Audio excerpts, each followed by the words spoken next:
There's a reason more than 10,000 founders have chosen Techstars to take their business to the next level. Techstars is better for founders. Techstars accelerators have one goal: to help entrepreneurs succeed. We surround founders with the best mentors and an unrivaled network of corporate partners, investors, and alumni. We provide funding and fundraising opportunities, workshops, and curated resources, not to mention countless moments where you can learn from your peers. It's a proven model that's helped build thousands of successful companies all over the world. What sets Techstars apart from others in the market? Better valuations, better exits, better mentors, better partners, better returns, better network. At Techstars, we have invested in more than 4,000 early-stage startups, making Techstars the world's most active pre-seed investor. And we're just getting started. Techstars connects unstoppable founders wherever they are, with capital, programs, and connections to open up opportunities. Techstars is simply better for founders.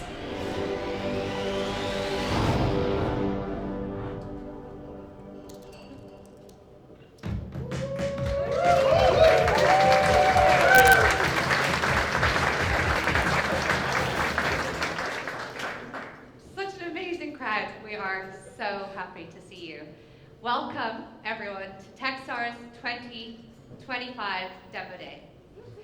Tonight, you're going to hear from 8 amazing early-stage companies.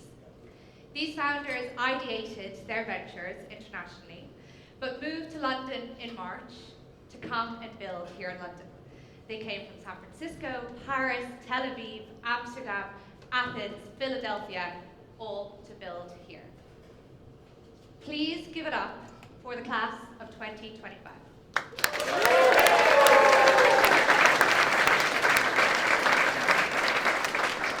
Before you hear the pitches, you're going to hear from one of our amazing alum, Manny Medina, who built one of our unicorn companies and has now gone back into the trenches to build a startup again based here in London, Paid. Super excited to hear from him. You're going to then hear the pitches, and then we are going to have networking drinks. I'm sorry, I heard a few of you asking where the wine was. We're going to save it until we get the business over with. So please stay with us. Meet our founders, meet each other, soak in these absolutely epic views, and stay with us this evening. So for some of you, you're a little bit new to Techstars, so let me give a very brief introduction. Techstars is built on a true, utter belief that entrepreneurs do change the world. We run 45 programs globally, all over the world. We have helped raise over 28 billion for companies. And we have over 21 unicorns in the portfolio. There are too many highlights of the last 12 months to be able to name today. But let me just give you a small flavor. Jiva, one of our companies, has just closed a 9 million extension. They went from 0 to 5 million in ARR in the first year. Hormona, an amazing femtech company based here in London, just closed their 7.8 million round. KYD Labs just had a round led by A16Z, just closed. Openly closed a whopping 193 million. And Stockley, based in Paris, just closed a 26 million Series B. Let me just say, Techstars companies, they're on fire. But they are building on the shoulders of giants. There are so many companies that you would recognize and love, which are in our portfolio.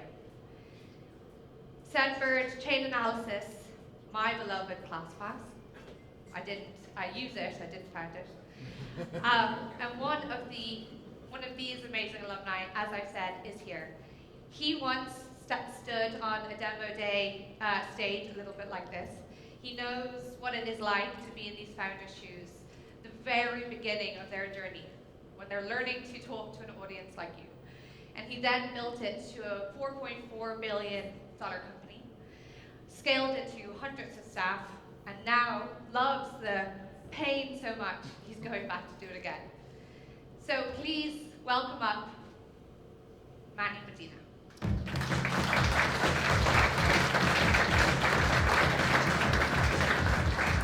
All right. Woo! Thanks,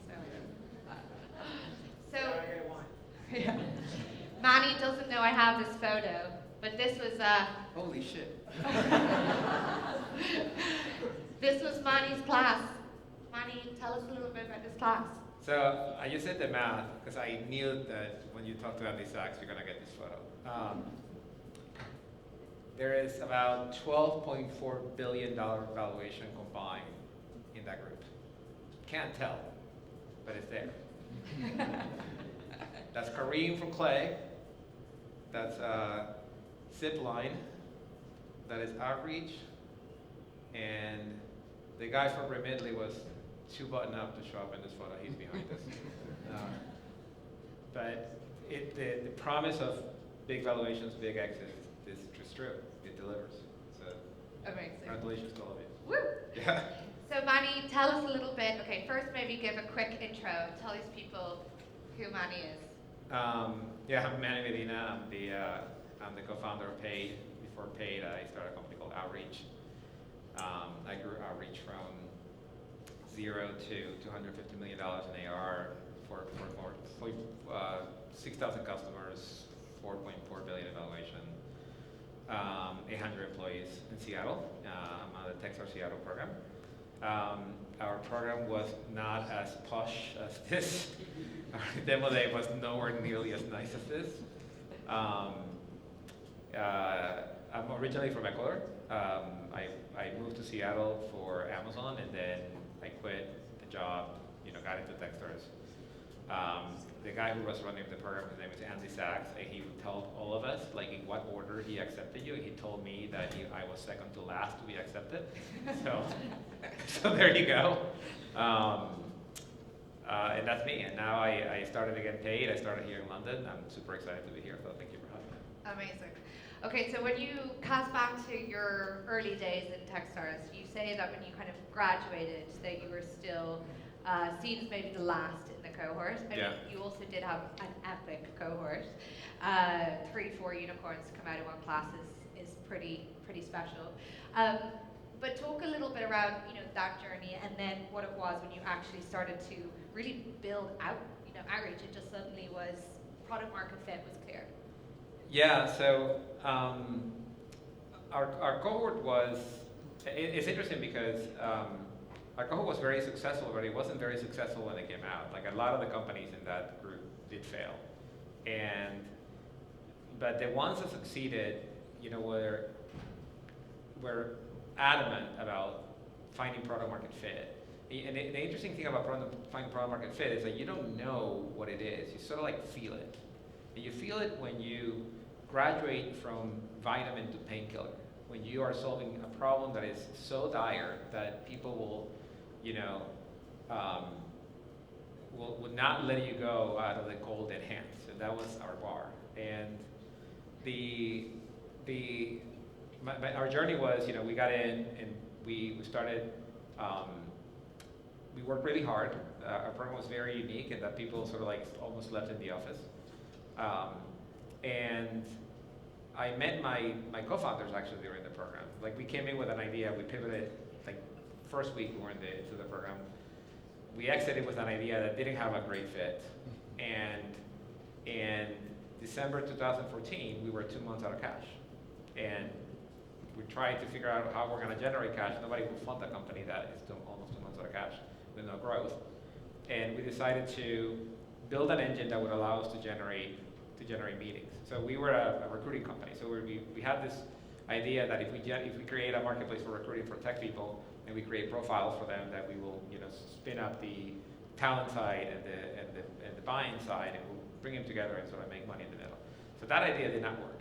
And by the end of 2013, so 2 years out of Techstars, we almost died. So we decided to put all our efforts into get the marketplace to spin. So we built this engine that would, write emails and follow up on those emails. That was it, right? And to get the emails to be written, we created, because there was no AI at that time, we created this little marketplace for humans to write personalized emails. So we made this workflow where a human will make subject line, and then they'll make an intro line, and then we'll compile the email with a value proposition and send it out. And when we built that, we immediately went from like, sub 2% reply rate to 40% reply rate on a cold email. And that was unheard of. So now I'm swimming in leads and meetings and not converting. So I pivot again, and I would try to become an appointment setter for recruiters.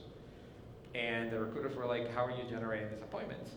And we were like, well, we built this email that, this engine that sends emails and personalizes it. And they were like, stop, I want to buy your engine, I don't want to buy your service.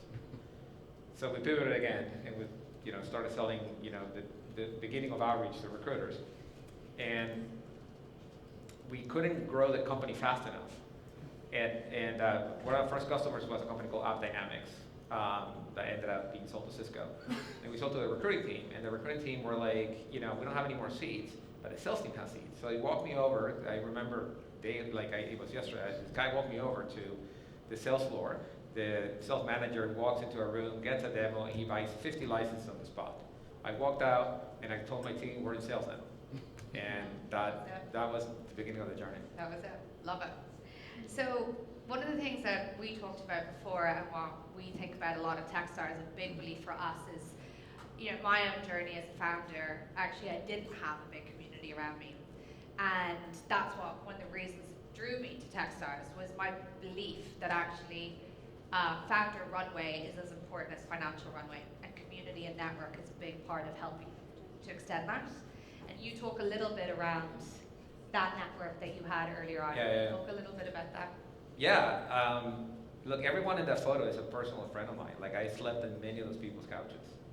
And as I was coming to here, there's a lot of people there who are successful. But there's a lot of people there who were not successful, but had the most amount of grit I've seen in a human being. When we were pivoting, we pivoted at the end of 2013, and we didn't launch outreach until the end of 2014. So for a year, just think about this, for a year, we were 2 months out of cash every month for 12 months. And that means that for us to survive, I had to get really good at fundraising in small amounts, because nobody would write me a big check every month. And there was a guy in that group that pivoted like 20 times, and he fundraised for every single one of his pivots. And I would call him for inspiration. And sometimes, there is the founder network and people who can make intros, and there is sometimes a founder support of like somebody who can tell you that it's doable, that what you're thinking about is not crazy, and that surviving for a year until you can get your product market fit is a totally fine plan. When everybody else will tell you that this is crazy, you should fold up and go home and get a job at Microsoft. He was like, no, you can totally do this. I did it 10 times already, and that network to me is priceless, and it's actually why we're here. Like, outreach would not exist if it wasn't for that advice. And that guidance has to, how do you raise in very small amounts? So I got really good. Actually, I got really good at making people part with $10,000. And that's how much I would raise every 2 months. I would raise 10 grand from somebody until outreach started taking off, and then a lot of VCs just came inbound, right? But yeah, It's what happens when you put 10 or 12 crazy people in a room together. They keep on being a little bit crazy and somehow succeed. Amazing. So, Manny, now you've obviously, many people will scale a company to the size that you scaled and move to the Bahamas and enjoy a stress-free life. But you have decided to come back in to the early stages and build again. Build here in London, in Europe. Why are you building paid? Why are you doing this again? There's two reasons. One is that before I left outreach, we built this agentic platform, and I found it really frustrating that I couldn't monetize it. And monetization is both part of the, when you monetize something, you need to understand the cost of something, and then how much somebody is willing to pay. And at outreach, I had all the information that I needed to properly monetize and make money from agents, yet the platforms that I had were nothing near what we needed to monetize agents, and everything had to be attached to a seat.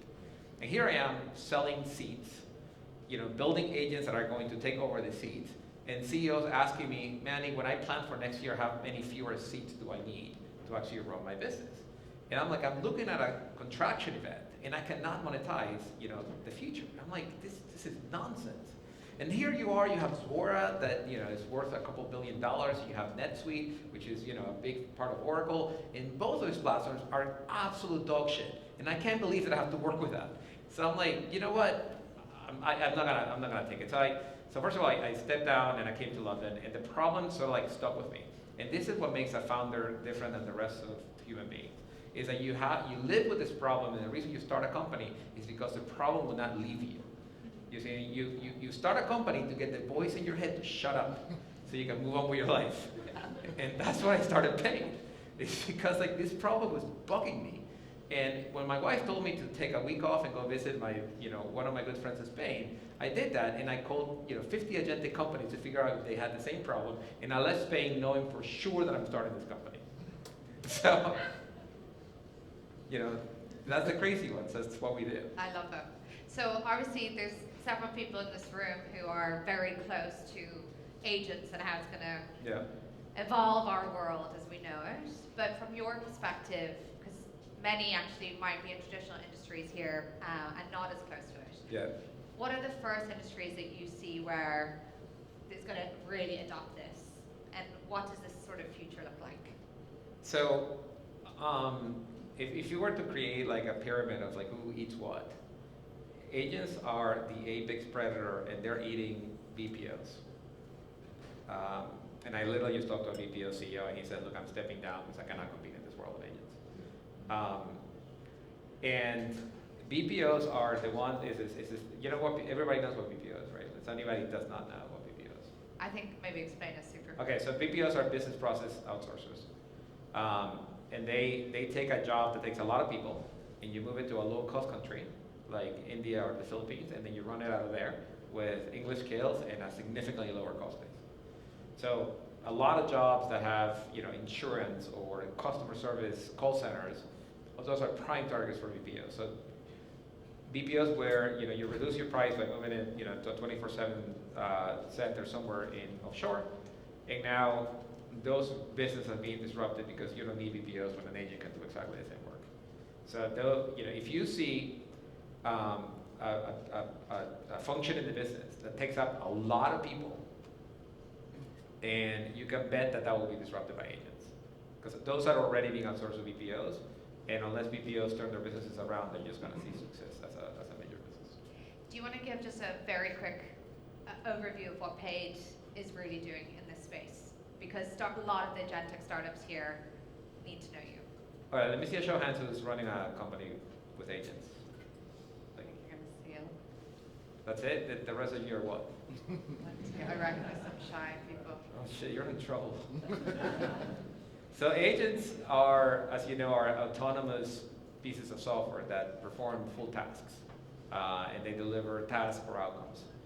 And what we do, the difference between a SaaS business and an agentic business is that the entirety of the work being performed is in the code, or actually in the runtime of the code.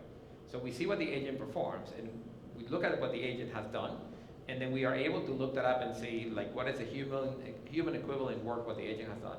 And then we can say, okay, so if the agent performs X, we can go and cost it, because we can look at the alum cost and the tools cost. And we say at the very minimum you need to be charging above X, and then we look at what the human equivalent costs, and we say a human to do the same work will take Y. So that gives you the parameters of pricing. And that's what we do. We help you. We're a billing engine that allows you to automatically price, configure price quote and invoice an agent, and then manage your margins, and also show the value that your agent is delivering in a single platform. Amazing. So very quickly on fundraising. I know I've been told by several good sources that fundraising is your absolute superpower. Unfortunately, yeah. You have recently closed from Sequoia and EQT. No surprises, but a lot of these guys in this room are going to be starting their fundraising journey now or in the near future. Yeah. What are 1 or 2 tips that you've learned along the way? Okay, so let me tell you what not to do first. Because unfortunately I got some wrong advice coming out of Techstars. My program was fairly early. And the first thing that somebody told me to do that I would never do again, I should never do, is this whole concept of self-circling. Is it still a thing? Is that still? Haven't heard it, but Yeah, okay, good. they've killed it. Okay, perfect, great. Don't do that. So when you're out and talking to investors, angels, Series A, whatever, your job is to get someone to wire you money. Your job is not to get yeses. Your job is not people to like you, and not to get the next meeting. Is to get to the point where you're saying, these are the wiring instructions. By when will we have the cash? And you do that with angels, and you do that with Series A investors, and you do it with everything in between. My tip is that you get really good at doing this, and that you don't stop rehearsing. So there is this line of thinking of like when you fundraise once and then you shut up and you never do it again. I don't agree with that. I think you should always be fundraising, because fundraising is like selling. It's a muscle that you practice and you put it into work. And if you're ready to raise and you're talking to an investor, you do a little bit of a catch and release, if you know what I'm saying. Bring him in. Sorry, already raised. I can't. We should be talking later. And if you don't practice, getting a cold start every year or every 2 years is going to be way harder. So number one is get really good at making individuals, i.e. angels, part with their money. Number two, get really good at them making intros, and then making those people part with their money. Number three, get really good at sitting in large, in small rooms full of people that you don't know, that are looking at you and you're trying to get their attention. So when you're going to fundraise, make an A list and a B list. The B list are the people you don't care about, and you should get those first. You should pitch in front of all of them and get their feedback, so that you can be spotless by the time you get to your A list. And this is a rehearsed motion. This is an exercise, like going to the gym. You have to exercise, you have to do it over and over again, and then you get really good at it.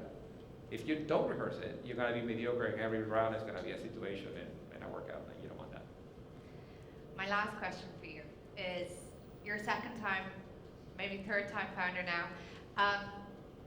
What are you going to do differently than what you did with Outreach? Oh my gosh. I have a catalog of shit that I will never do again. So I think that everybody's agreed at this point that the team should be kept really small, and that you should use AI for pretty much everything. I think that the metric of like revenue per employee as being the top level metric should be your North Star.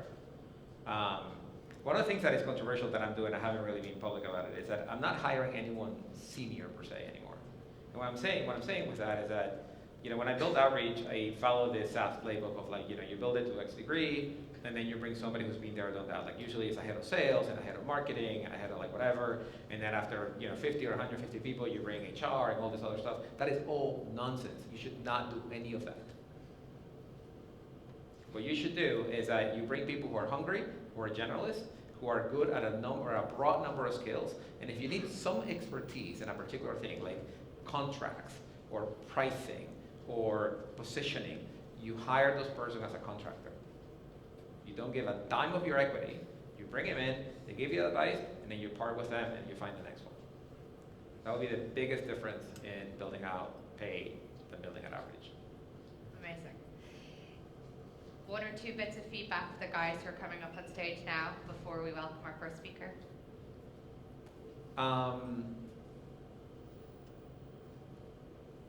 Fundraising, or this show right here, is a game of confidence. So, and confidence comes from preparation and from knowing your customers intimately. And I know you all spend a lot of time speaking to customers. So all you have to do is just get up here and deliver what you know is true about your customers and their pain with confidence. That will get you really far.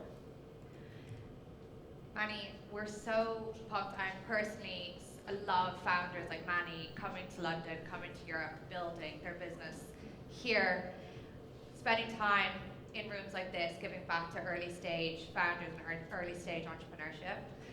Thank you so much. For anyone who is building an agentic, if you aren't speaking to Manny, you're doing something wrong, so please find him. Thank you so much. Thank you, Georgie. Thank you.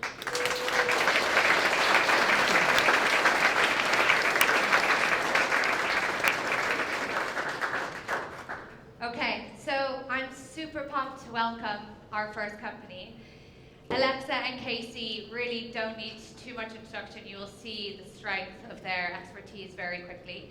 They're solving one of the world's largest crises, so very important innovation. So please welcome Alexa Bruce and Casey Brown.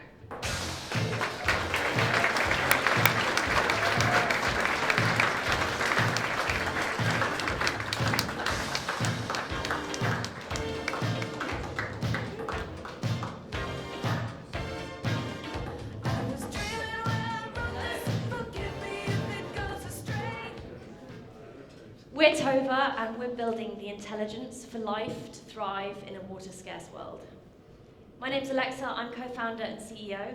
I'm a water resources engineer, machine learning PhD, and former engineering consultant and infrastructure policy lead here in the UK. And I'm Casey Brown, co-founder and chief science officer.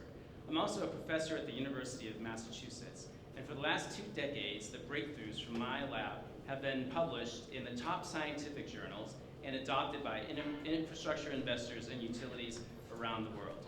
We've worked together for 8 years. For the past 2, we've been incubating Tova, and now we're ready to take it global. By 2030, global water demand will exceed supply by 40%. That gap threatens supply chains, food security, ecosystems, and entire economies. But the core issue isn't just scarcity. It's that businesses can't see where risks truly lie or how fast they're changing. Right now, water-intensive industries rely on slow, outdated, one-off, and expensive analyses by engineering consultants. It's like steering a ship through dense fog without any radar. You're moving forward but blind to the risks that are building just out of sight. Without high-quality, up-to-date information, businesses are left reacting rather than proactively managing their risks, leading to costly disruptions, avoidable losses, and lasting damage to their brand. Enter RiverCloud, our proprietary deep learning hydrologic modeling engine. RiverCloud uses satellite data and AI to generate forecasts of surface water, groundwater, water quality, and the climate risks that businesses are facing right now. RiverCloud, for the first time, combines the reach and scale of a global hydrologic model with the resolution and precision of a local engineering study, enabling businesses to anticipate and manage their risks before they become a crisis. With RiverCloud, companies will be able to reduce the disruptions, to protect their brand, and to grow their businesses. We just closed our first contract at $520,000 US, and we're confident we can close another $750,000 by the end of the year. That is revenue-generating, customer-informed product development. We're automating the core work of a $1.8 trillion engineering consulting industry. Our wedge is hydrologic analysis, a $16.6 billion market. But beyond this initial market, our technology will unlock and enable a large and growing market for investable climate and water solutions at scale. We'll operate as a data as a service platform, offering our insights via an API or web portal, with subscription and pay-as-you-go payment options. It's fast, scalable, and built for enterprise integration. We're opening our seed round in September to enable us to build out our global full-stack product. We haven't even opened the round, and we already have significant soft investments in place. If you want to tackle one of the defining challenges of our time while capturing a massive market opportunity, we would love to talk. Woo!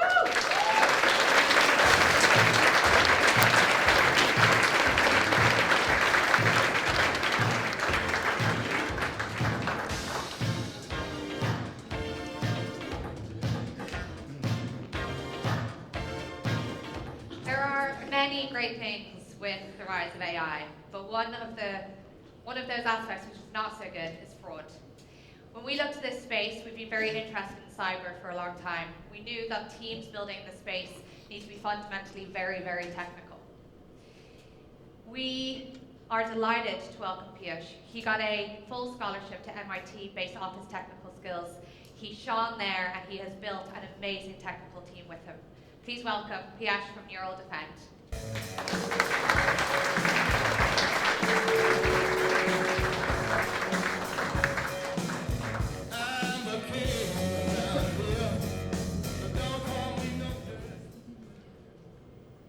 faking information through technology is not new. It's always been there. But now, because of generative AI, people like you or me or anybody in the world can easily create ultra-realistic deepfakes. Imagine an army of millions of people with cheap access to AI technology and trying to make quick money off of you. That, unfortunately, is happening right now. Recently, a bank in Hong Kong lost $25 million to a deepfake Zoom account. The identity of the CFO was used to scam the company for $25 million.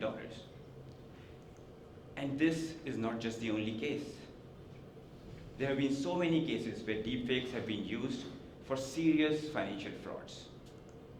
In fact, there have been 86,000 such cases where people like you and me have been completely devastated because of deepfakes. That's why deepfakes are rising at 1,500% over the last few years. Deloitte warns that this is a $40 billion problem. But honestly, I think they are being a bit conservative. Because over the next 2 years, 90% of online content is going to be AI generated. And that is a serious problem. Hi everyone, my name is Piyush.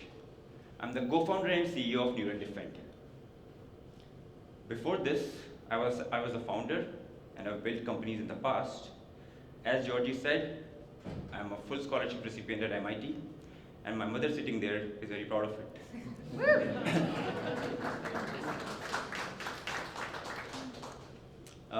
My CTO has built AI products for the last 6 years. Recently, one of his cybersecurity products was scaled to millions of users in India.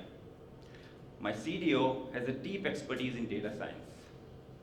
He recently built a $200 billion data pipeline for Invesco.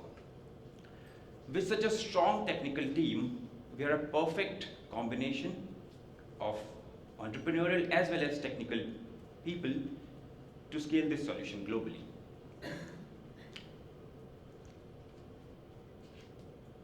Our advanced AI instantly scans facial cues, lighting, and even the granular pixel shifts.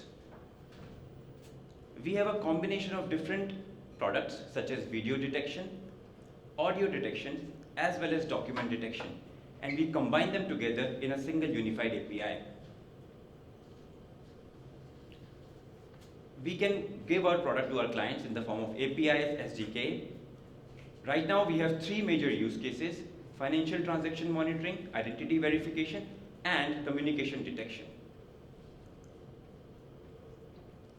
Since joining Techstars, we have received 9 letters of intents from some of the largest online banks and verification companies.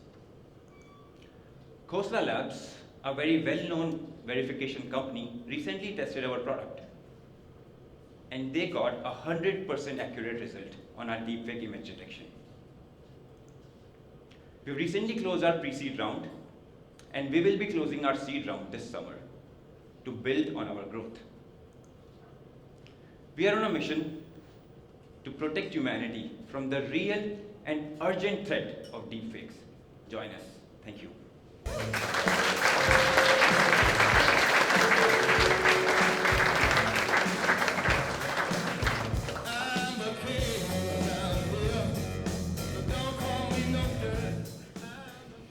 So tenacity is one of the core things that we filter for in the interview process for Techstars. It is a core thing, as Manny would know, in building, scaling companies. I'm delighted to introduce one of our most tenacious founders we've ever seen, Aurelia from Alethica.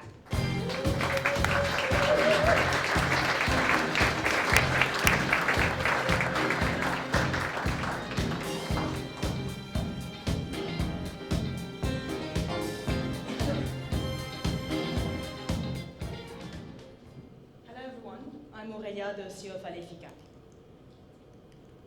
Ex-Amazon, second-time legal tech founder, and my co-founder Faisal is an ex-IBM. He spent 15 years scaling large AI teams and building machine learning application for enterprises. Today, UK banks spend 40 billion on compliance a year, growing 12% annually. But in retail finance, the biggest regulatory risk is actually what's being communicated to consumer, now by humans and increasingly by AI. Non-compliance advice leads to lawsuits, revoked licenses, and 20% customer leaving. But this issue goes above bank themselves. Just look at the UK car finance scandal. Now they're facing a 30 billion claim because misleading sales went unchecked for years. Regulators now demand financial firms to prove that every customer interaction, call, chat, and AI, meet regulatory standards. But oversight tools haven't kept up. And now, with AI increasingly taking over these touch points, the risks are increasing. On one side, firms want to move fast, but compliance is a bottleneck. Meet Sally, compliance officer at a UK retail bank.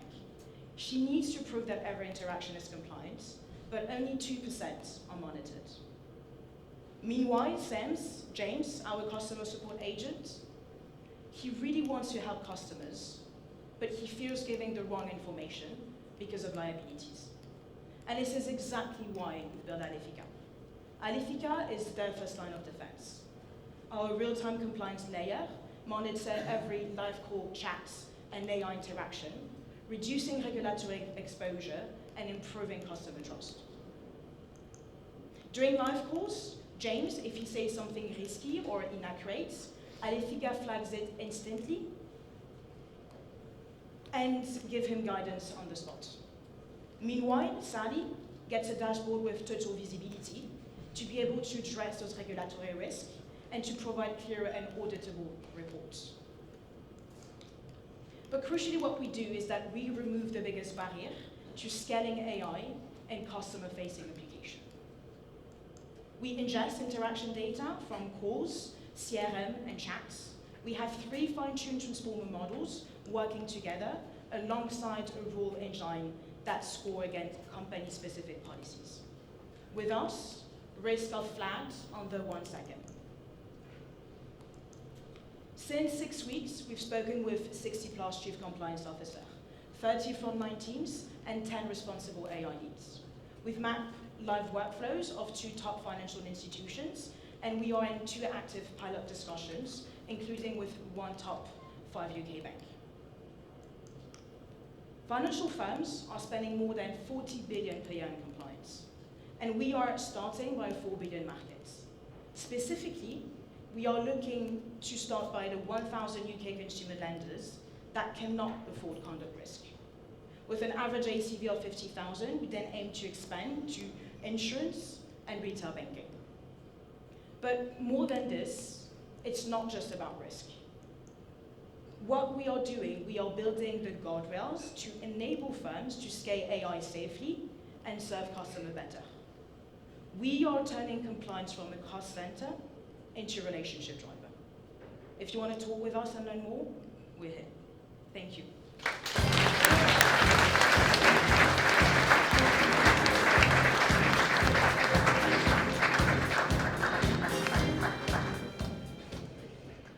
What do you think happens when you ask one of Ray Dalia's team to run a hair salon? It becomes a very successful, very efficient business. Well, that's part of Braden's story, and he will fill in the gap, which is here in 1 moment. Please welcome Braden.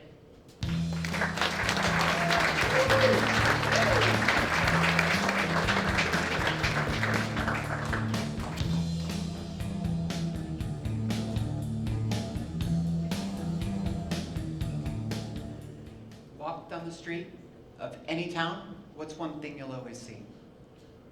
A salon or spa. I'm Braden, Bridgewater alum, scaled a unicorn, became a fintech COO, and yes, I've owned a hair salon for 15 years. Let me tell you a little secret. Salon owners, they don't want another booking tool. What they want is a business partner like me, who can help them grow profitably. Let me tell you about Eric. Eric is your typical stylist turned salon owner. He went to beauty school, he hates spreadsheets, he's exhausted from being on his feet all day. He's got all these different tools that don't talk to each other. And the thing is, he can't run a marketing campaign, optimize his prices, or dig into his P&L like a CFO. He goes and hopes the Google guy ran some ads that actually work, right? He ups his prices $5 every year, and he just checks his bank balance to see that it's not red. The result, he's working more, but making less. This is where Pretty Data comes in. It's Eric's AI growth partner. He wants to make $100,000 in profit, it makes a plan. He wants to run a promotion to new clients, it automates a campaign. He wants to update his prices, it takes into consideration inflation and his local competitors' prices. It is the operational rigor of a hedge fund guy. For every salon owner, automated, and it works with their booking system. We've seen this before, where things start out as manual, then you have fragmented, and a platform emerges. In hotels, you got Duetto. In restaurants, you got Toast. In beauty, you get Pretty Data. And beauty, it's a $178 billion industry in the US, UK, and Canada, with 1.8 million providers, and we're focused on the 600,000 shops for franchises and independent shops who do a majority of the revenue. We're aiming to capture their software and marketing spend, and then to monetize every new hire, every shampoo purchase, and become the data layer for the entire industry. It's a $20 billion opportunity. We have 52 paid locations, including a national franchise brand. I signed 15 salons in the last 3 weeks here. Early users have 12% increase in their average bill in the first month, and we already have the largest pricing database in the entire industry with 300,000 locations and growing. One of our users told me it's the easiest price update she's ever done. Our next goal, $1 million in ARR, which we can do with 500 salons or one large franchise brand. This is wave one of the AI revolution for a $180 billion market that isn't going anywhere. We're looking for select investors to join our pre-seed round prior to closing our seed round in order to accelerate growth. If you're interested, let's talk. This is Pretty Data. Data about getting pretty.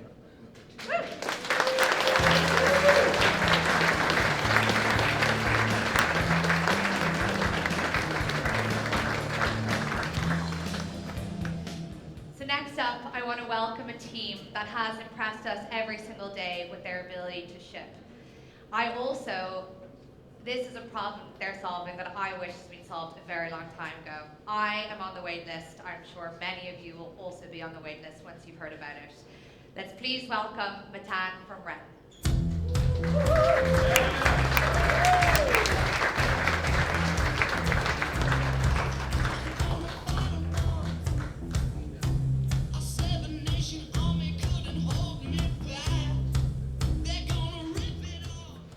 Hi everyone, my name is Matan. I'm the co-founder of Ren, AI accountant that slashes taxes for small businesses. Benjamin Franklin once said that there are only two certainties in life: death and taxes. The truth is that there's a third: the tax season panic attack.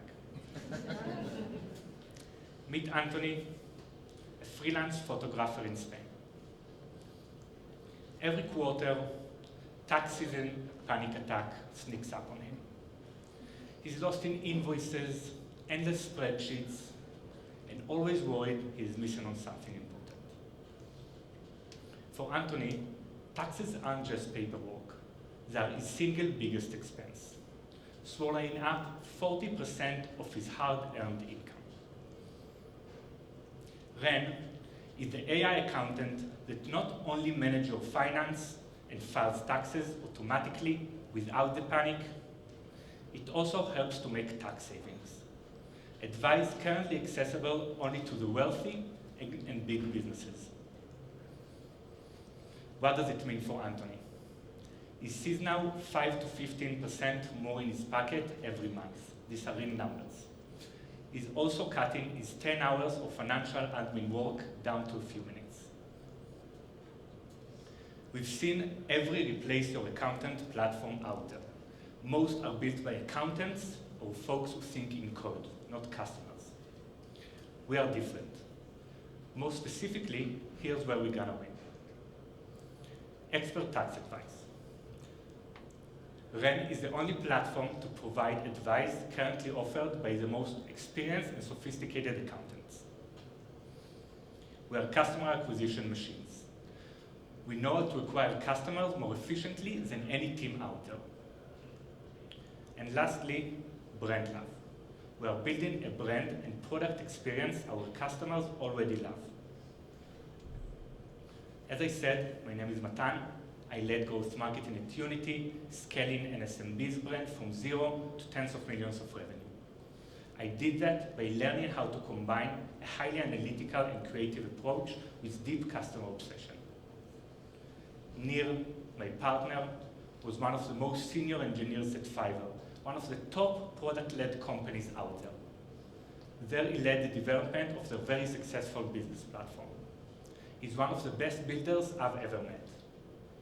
We know how to combine great marketing with a product our customers love. Since launching our MVP 8-9 weeks ago, we already built a waiting list of over 500 micro businesses and closed 19 paying customers. We also started seeing the referral effect comes into play with every customer bringing in another 0.3 customers. The opportunity is enormous. 39 million micro businesses across Europe represent a 125 billion opportunity. Basically, every business needs to do their taxes. In 10 years, software will manage most small businesses' finance. Accountants will only handle the toughest cases, like travel agents today. But for software to truly replace accountants, platforms need to deliver on what customers care about. Expert tax advice. We are building the first platform to deliver that, and we will lead the change. Thank you.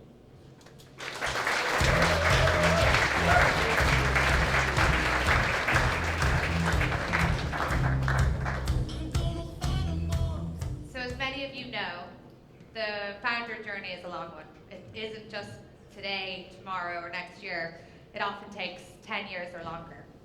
So we love when we see a founder who has a very, very personal story to their business and will go the extra mile every single day to make sure it works.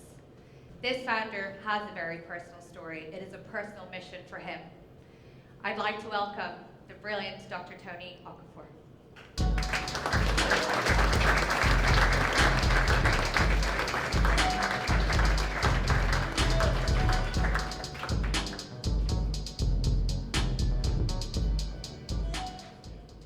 Hello everyone, I'm Dr. Tony Okafor, CEO of Solemn Health, medical doctor in elderly care, and former McKinsey consultant. My co-founder Ovida is a senior software and artificial intelligence engineer, and we built Solemn Health because we witnessed the significant impacts of memory loss, both personally and professionally. Memory is not just about remembering things, it's about identity, it's about dignity, and it's about connections. And when our memories fade, we lose the parts of us that makes us who we are. If you look around the room today, chances are 1 in 3 of us has a loved one that's currently experiencing memory loss. For me, it was my grandfather. He was a proud man and he had a stroke and developed vascular dementia. We watched him deteriorate cognitively to the point where he barely recognized his own family. Medications didn't help, leading drugs were very expensive and carried with it significant risk. And in my research for something better, I uncovered reminiscence therapy, a powerful evidence-based behavioral therapy where patients will revisit their old memories systematically in order to protect it against dementia decay. This is a therapy that's endorsed by the CDC and the NHS with over 50 clinical trials showing comparable cognitive benefits to leading drugs, a 25% boost in mood for both patients and caregivers, and immediate impacts in improving memory recall. But here's the problem. Reminiscence therapy is very expensive, and there's a wait list of over 9 months. So we built Solemn Health, the largest behavioral therapy and analytics platform for dementia care. Patients ascribe their memories to us, and we recreate it visually with our generative AI, allowing them to spark recognition and also to get the associated mood boost with this memory. On our platform, you can automatically track progress across mental health, cognitive function, and memory recall capabilities, allowing us to share this with both physicians and family members for better integrated care. Our database will pair with millions of institutional clinical data points, allowing us to gain new insights about dementia, to predict decline, and to intervene proactively. We provide a curated archive of these sessions and memories so that families can revisit them, even in the event of deterioration. Reminiscence therapy with Solemn Health is 95% cheaper than leading drugs. You can book it immediately without the 9 months delay, and you get the additional mood and memory benefits of reminiscence therapy. Since being at Techstars, we've built out a fully functional memory recreation platform. We've partnered with over 20 health clinics across the US. We've done a pilot program with 50 patients where families are reporting an 80% boost in memory recall and a 60% boost in mood. We have a growing wait list that's currently outpacing our demand, and we're very excited about it. This is a $30 billion opportunity in the US alone, with nearly 15 million Americans living with dementia or memory or mild cognitive impairment. At Solemn Health, we're building this very purposeful venture because we want to enable graceful aging and allow millions to stay connected with those who love them. Thank you very much.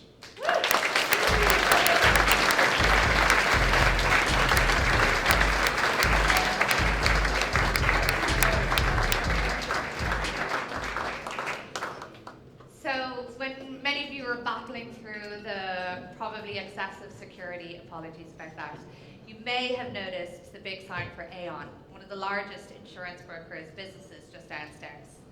Well, our next founder started his career there, and he became very disillusioned very quickly that what he thought was going to be a relationships-driven business actually turned out that he was spending about 80% of his time in administration. He decided to quit based on that experience and start Parasol. Aon's loss is definitely Techstars' gain. I'd love to welcome Casper.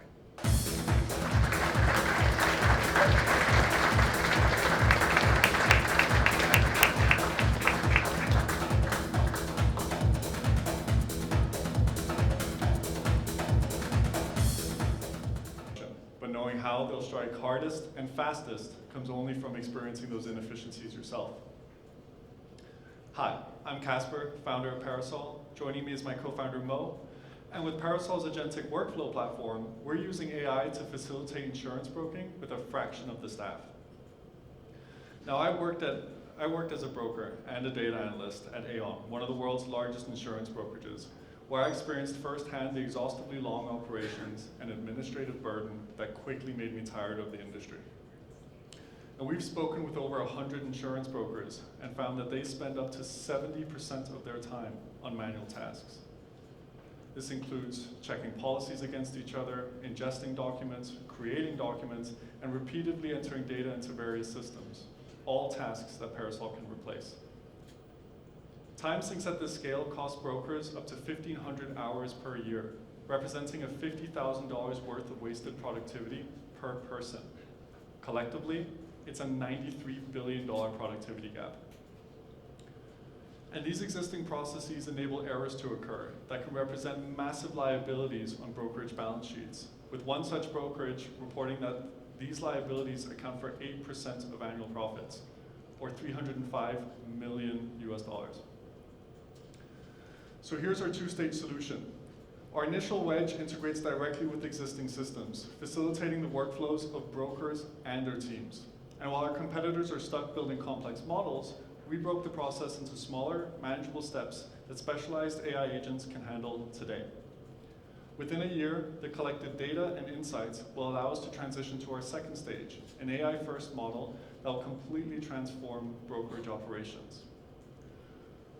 Multiple 6-man teams will be replaced by a single broker working alongside Parasol agents, providing a higher level of data quality and freeing up time for brokers to spend to build client relationships. AI has enabled the capabilities to solve the administrative problem in insurance for the very first time.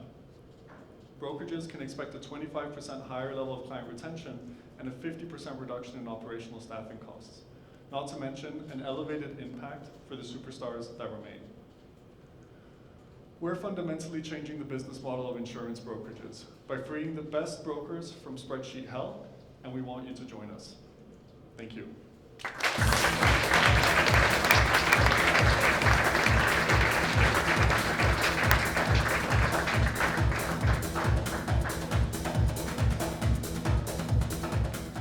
So we find our founders from everywhere, from mentors, from investors, from inbound applications, lots of different places. And this particular founder, I personally worked for. Alex was my boss several years ago, and he genuinely was a phenomenal boss. He gave me feedback weekly that I could hear, that I could understand, that made me a fundamentally better employee, happier person. When he sold the health tech startup that we were working at to Holland & Barrett, I said to Alex, I really, really want our paths to cross again in the future. And so did every single one in his team. So when he told me that he was going to build a business to help other bosses be better and a little bit more like Alex, I knew we had to be involved. So please welcome Alex from Ovida. But they never did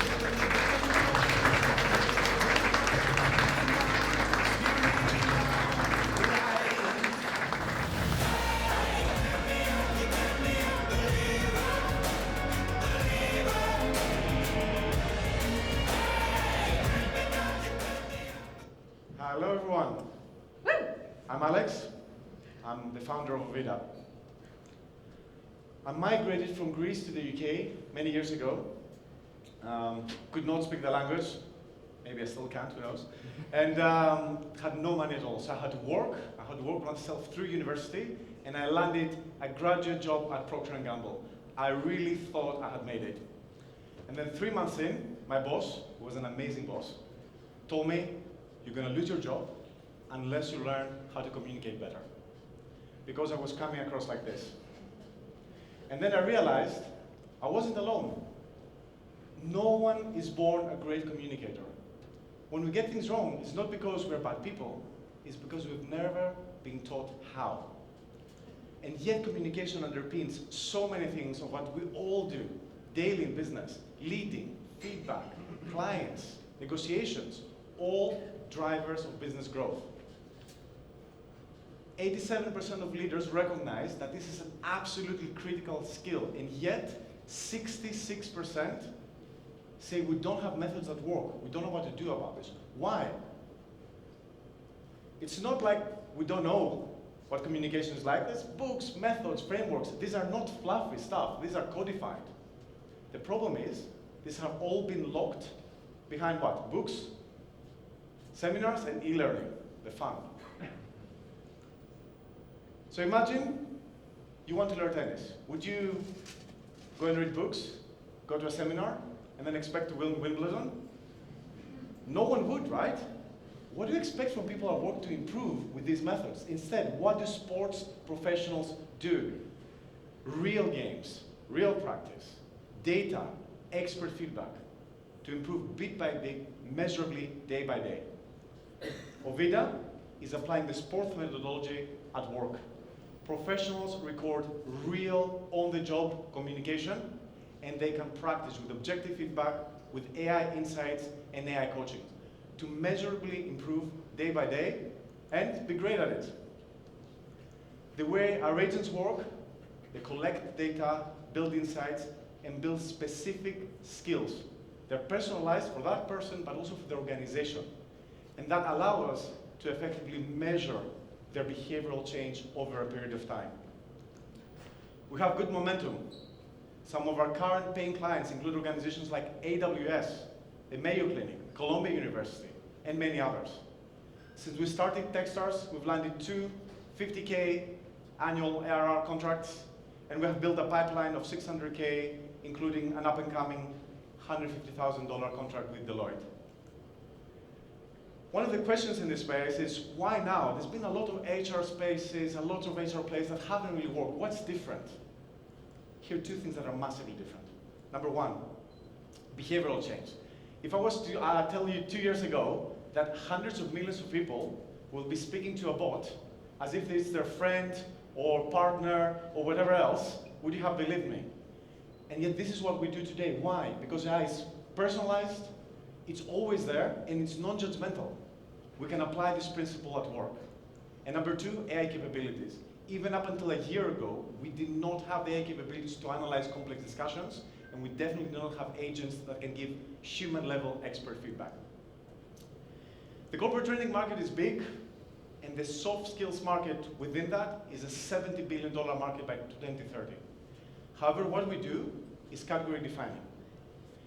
Fundamentally, we're linking soft skills with hard business metrics.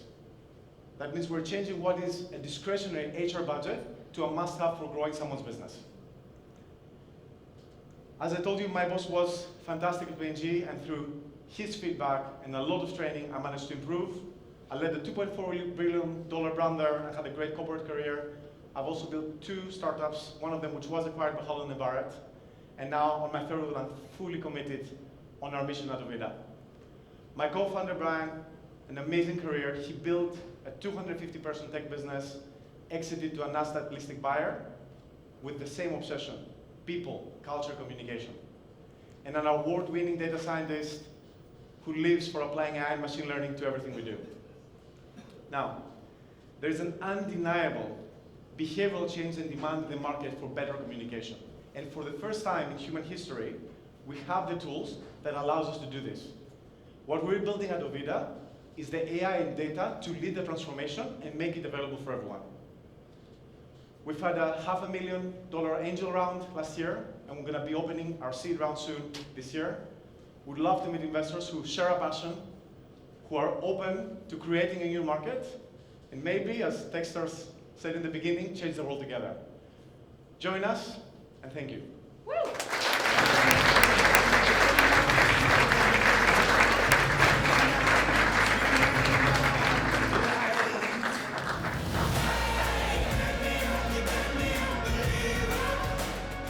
Guys, please, before I go into thank yous, please put your hands together for our amazing startups.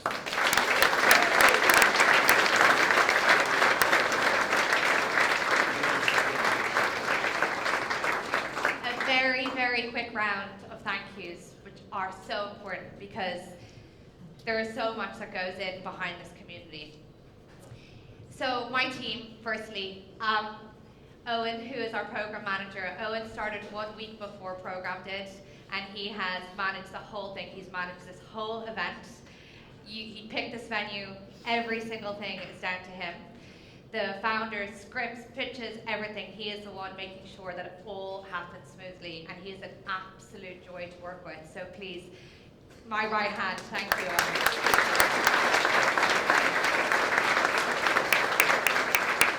I just want to do a very special shout out to Fish. So let me just give a little bit of context here. There is a magic that I didn't actually appreciate before I joined Techstars, and that is the thing that I actually didn't know so much about, which was mentorship. And it is the spirit of giving back. And it is, you don't have to do it, no one's asking you to do it, but you do it because someone was good to you on your way up, and you've decided that it is now time to pass that back. I'll get to a slide in a moment where I thank all of the mentors. It is such a special thing. This man, Fish, HT Fish, we called him Fish, he contacted me a month or 2 before program started and said, I'm from the US, I've retired, but I don't want to be retired, and I just want to give back, and I'm a beast, and I'll do whatever you want me to do. And so Fish flew over with his wife, Catherine. Thank you, Catherine. They rented an apartment beside our office, and he is in 9 to 6 every single day. He doesn't need to be there. He is there totally on the own spirit of his generosity. He has mentored me through the ups and downs of the journey, and he's mentored every single one of the team. I just can't even imagine what the last few months would have been like without Fish. He is a friend of ours for life. He embodies something that is really inspiring. And I just want to say, Catherine and Fish, thank you so much.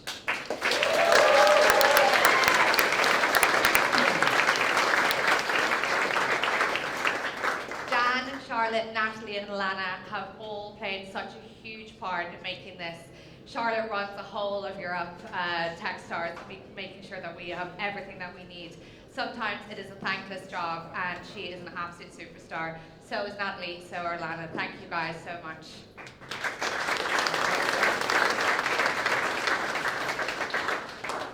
What we do is we surround these companies with mentors. As I say, it's what, I have to say, it's what the US are so good at. They all have this spirit of mentorship, and I believe it has created the tech ecosystem they have here. In Techstars here, we see it, we have 70 mentors who are dedicated on this program. I think Europe needs to keep building on this. I think that we're still at an earlier stage of the give first mentor attitude that the US are. I'm so thankful of the 70 mentors here who show that. A big plea to you all is to find more mentors, preach the need for giving back to early stage founders and bring them onto the journey. We're always looking for great people.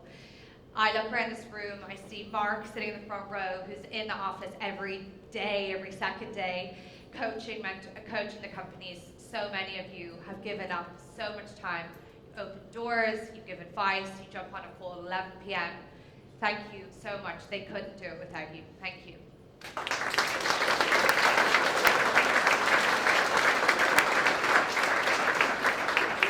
Thank you to our partners. We are, all our partners surround us the whole way through. They take our founders out for dinner. They educate them. They do so many things.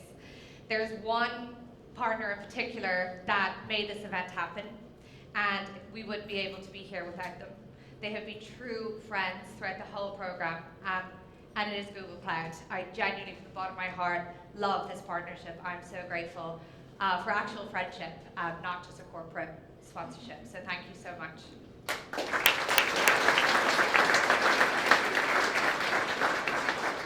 So thank you all for sitting through, listening, encouraging, clapping on our founders. Please, let's come together now. Let's have a drink, soak in the views, get to know each other, and have a celebration. Thank you very much.